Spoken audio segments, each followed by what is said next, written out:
The Hab district of Station Viridian hummed with the usual cacophony of 1,000 alien species living in manufactured harmony.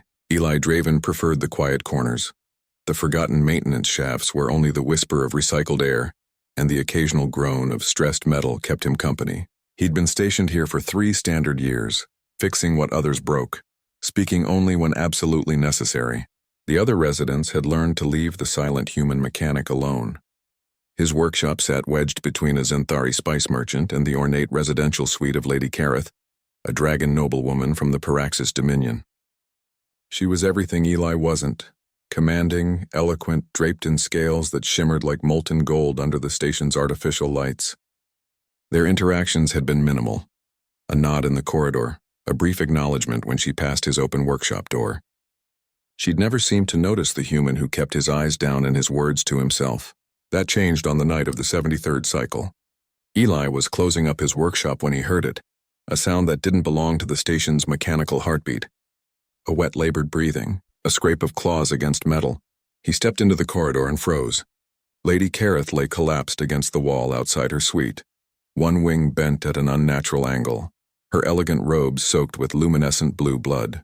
Her golden eyes, usually so fierce and proud, were glazed with pain. 3 slash marks scored her side, deep enough that Eli could see the pale underlayer of scales beneath. For a moment, he simply stared. The dragon nobility didn't get hurt. Not like this, not in neutral territory. This was an act of violence that violated a dozen Galactic Council treaties. Don't look at me, she managed, her voice a rasp. Go, report this to station security. I'll be fine. Eli didn't go. Instead, he moved with the same methodical precision he applied to every broken machine. He assessed. He calculated. And then he acted. He dragged her, all 300 kilos of wounded dragon nobility, into his workshop.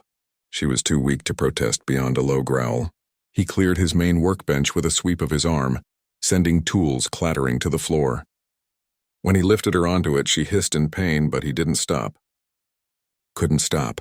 His hands moved through his medical kit, the emergency one he'd assembled from a dozen different species' first aid supplies. Dragon biology wasn't human biology, but trauma was universal. Stop the bleeding, stabilize, prevent shock. You're insane, Lady Kareth whispered as Eli's hands pressed a coagulant patch, designed for Zenthari exoskeletons but close enough against her deepest wound. If they find you helping me, if they know I'm here, they'll come back. Eli met her eyes for the first time in 3 years of being neighbors. His were the color of Earth's oceans, and in them burned something the dragon noblewoman had never expected to see. Absolute, unshakable resolve. He didn't speak, he worked.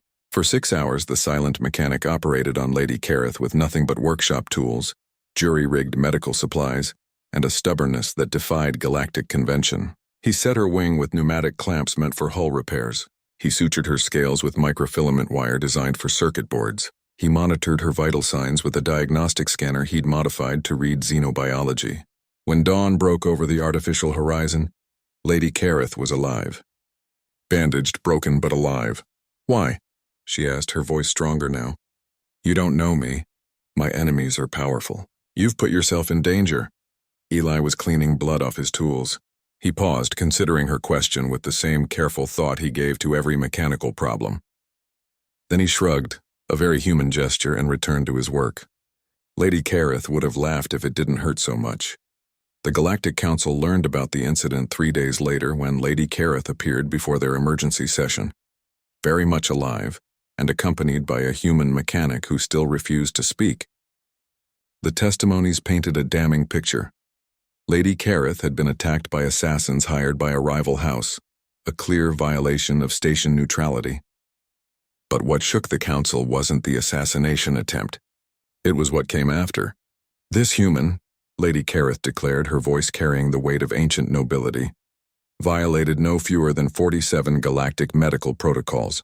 He performed emergency surgery without certification, without proper equipment, without even the language to ask my consent. The council chambers erupted. Violations of this magnitude could mean execution. And yet, Lady Kareth continued, silencing them with a sweep of her repaired wing. He saved my life when trained medics would have spent hours securing proper authorization, filing incident reports, and confirming my insurance coverage. While they followed protocol, I would have bled out on that corridor floor. She turned to look at Eli, who stood silent and unmoved by the spectacle. Humans don't have our advanced medical technology. They don't have our superior bureaucratic systems. What they have is something we've forgotten in our millennia of civilization.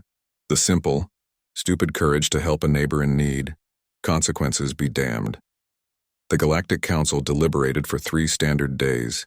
In the end, they cleared Eli of all charges, reluctantly, uncomfortably, but unanimously. The precedent was set. The Draven provision was added to council law. In life-threatening emergencies where official aid is unavailable or delayed, any sapient being may render assistance regardless of certification, provided they act in good faith. Eli Draven returned to his workshop. He didn't give interviews, didn't accept honors, didn't even acknowledge the reporters who camped outside his door. He simply went back to fixing what was broken. But Station Viridian changed. Neighbors began to look at each other differently. The silent mechanic had reminded them of something ancient and fundamental, something that transcended species and protocol and galactic law.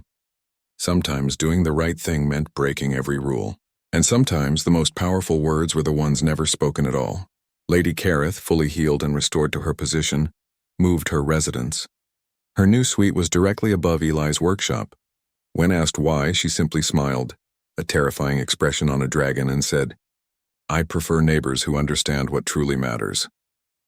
In the quiet hours of Station Viridian's artificial night, if you passed by Eli Draven's workshop, you might see 2 figures sharing a cup of synthesized tea.